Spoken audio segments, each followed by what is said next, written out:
सजदा किया करो।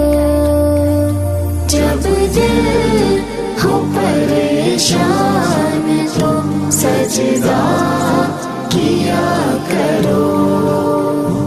और उसकी बारगाह में मौला, और उसकी बारगाह में तौबा किया करो।